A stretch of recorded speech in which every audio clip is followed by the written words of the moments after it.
to revive the hope of peace and a two-state solution. I state clearly, as Prime Minister of this great country, that the United Kingdom formally recognizes the state of Palestine. क्या यूरोपीय union का फिलिस्तीन को मान्यता देना, recognise करना महज दिखावा है? आखिर ये सवाल क्यों पूछ रही है दुनिया?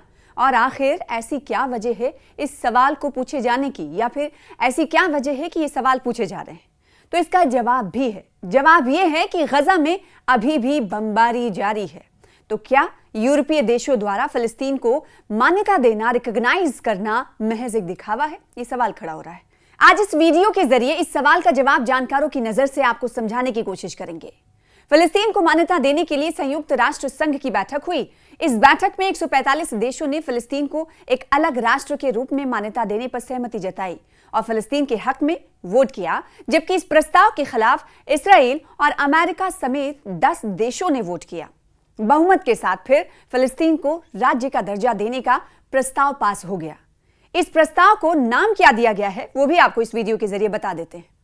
इस प्रस्ताव को न्यूयॉर्क डिक्लेरेशन का नाम दिया गया है और इस प्रस्ताव से पहले अलग अलग ममालिक की तरफ से, अलग अलग मुल्कों की तरफ से टू नेशन थ्योरी पर अमल करने की बात कही जाती रही है। अब ये टू नेशन थ्योरी क्या है? टू नेशन थ्योरी यही है कि दोनों देश यानी इसराइल और फिलिस्तीन को अलग होकर इनको अलग अलग राज्य का दर्जा, जैसे फिलिस्तीन को नहीं मानता है इसराइल, तो इस राज्य टू नेशन थ्योरी यानी दो अलग अलग राज्य के तौर पर हम दोनों मुल्कों को समझते हैं, इस पर अमल करना चाहिए। इस हवाले से कई बार हमने देखा है वक्तन फवक्तन आवाज बुलंद होते रहे हैं और अब इन तमाम यूरोपीय यूनियन की तरफ से अब इस जो डिक्लेरेशन पास हुआ है, जो तजवीज पास की गई है, उसका नाम दिया गया है न्यूयॉर्क डिक्लेरेशन।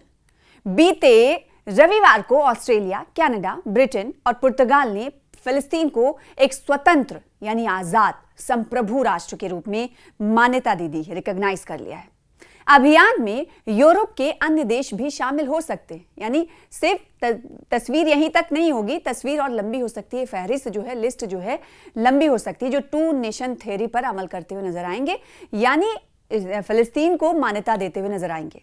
फ्रांस और सऊदी अरब द्विराष्ट्र समझौते पर सामूहिक प्रेस कॉन्फ्रेंस करते दिखे। इन सब के बीच मिडिल ईस्ट पर नजर रखने वाले एक्सपर्ट का मानना है कि फिलिस्तीन को राष्ट्र के रूप में मान्यता देना सिर्फ दिखावा है, यानी फिलिस्तीन और गजा में जो इस वक्त बर्बरियत जारी है उसको लेकर पूरी दुनिया में जहां एक तरफ राय से एक कदम और आगे बढ़कर अब यह कहा जा रहा है कि दोनों मुल्कों के हवाले से हम ये फैसला ले रहे हैं कि फिलिस्तीन को एक राष्ट्र समझ रहे हैं।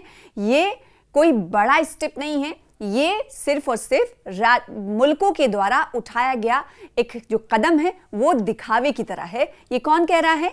ये मिडिल ईस्ट पर नजर रखने वाले जानकार कह रहे हैं। जानकारों का कहना है कि जब तक गजा में नरसंहार को नहीं रोका जाता, जब तक इस कत्लेआम को नहीं रोका जाता, फिलिस्तीनियों को सम्मान के साथ जीने का अधिकार नहीं मिल जाता, तब तक इन फिलिस्तीन को मान्यता देना सिर्फ इसे दिखावा ही कहा जाएगा और इन देशों की तरफ से जो कदम उठाए जा रहे हैं वो दिखावे के मानिंद ही रहेंगे, यानी दिखावे की तरह ही रहेंगे। यूरोपीय देशों द्वारा फिलिस्तीन को मान्यता देना सिर्फ एक दिखावा है, ये कहना है मिडिल ईस्ट पर नजर रखने वाले एक्सपर्ट का। और इस वीडियो के जरिए हम आपको बता रहे हैं कि आखिर वो क्यों ऐसा कह रहे हैं। उनका कहना यह है कि इस वक्त जो गजा पर, फिलिस्तीन पर कत्ल गारतगिरी जारी है, सिहूनी फोर्सेस की तरफ से लगातार बर्बरियत और मजालिम किए जा रहे हैं, जुल्म ढाए जा रहे हैं, जब तक वो नहीं बंद हो जाते तब तक इसे ये कहना कि फिलिस्तीन के हक में कदम इन देशों ने उठाया है, ये सिर्फ दिखावे की तरह ही समझा जाएगा।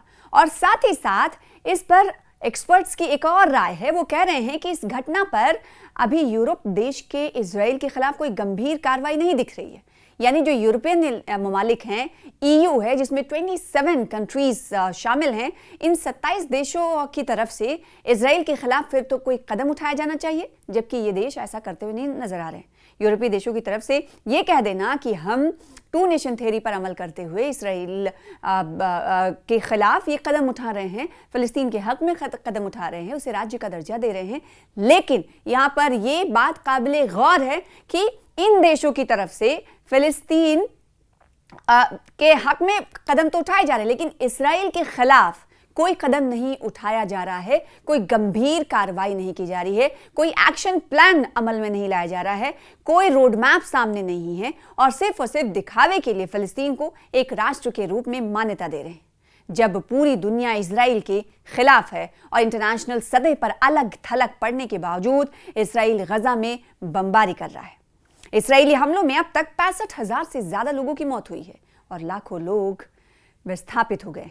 अंतर्राष्ट्रीय स्तर पर इसराइल के खिलाफ कोई असरदार कार्रवाई नहीं हो रही है। वेस्ट के देश अभी भी इसराइल को कटघरे में नहीं खड़ा कर रहे हैं। ये सारी बिंदु हैं, ये तमाम चीजें हैं, पॉइंट्स हैं जो ये दिखाती हैं कि यूरोप के ममालिक की तरफ से उठाया गया जो कदम फिलिस्तीन को राष्ट्र के तौर पर रिकॉग्नाइज कर लेना, मान्यता दे देना, वो सिर्फ और सिर्फ एक दिखावा है। कोई इससे ज्यादा ठोस कार्रवाई नहीं कह सकते, यानी इससे ज्यादा कुछ और नहीं है, सिर्फ दिखावे की तरह ही ये कदम लगता है। वहीं इसराइल के दक्षिणपंथी नेता और नेतन्याहू की सरकार में मंत्री हैं, इतमार बिन गिविर इनका नाम है, और बेजलेल स्मोट्रिच ने यूरोप के देशों द्वारा फिलिस्तीन को मान्यता देने पर अपनी सरकार को धमकी दी है। दोनों दक्षिणपंथी नेताओं ने नेतन्याहू सरकार से वेस्ट बैंक पर कब्जा करने की मांग की है। दोनों नेताओं ने धमकी दी है कि अगर नेतन्याहू ऐसा नहीं करते हैं तो वो सरकार से समर्थन अपना वापस ले लेंगे। तो ये तो एक बात हो गई सरकार के समर्थन को वापस लेने की, और दूसरी तरफ हम ये जानते हैं कि नेतन्याहू इस वक्त आलमी तौर पर अलग थलग होते हुए दिखाई दे रहे हैं। ऐसा क्यों? क्योंकि उनके घर में ही उन्हें इस वक्त प्रदर्शन का सामना है, एहतजाज का, विरोध का सामना है, क्योंकि जो हॉस्टेजेस हैं जिन्हें इस वक्त हमास ने अपने कब्जे में यानी यरगमाल बना रखा है, उन्हें कैद कर रखा है, उनकी सुरक्षा को खतरा बता रहे हैं।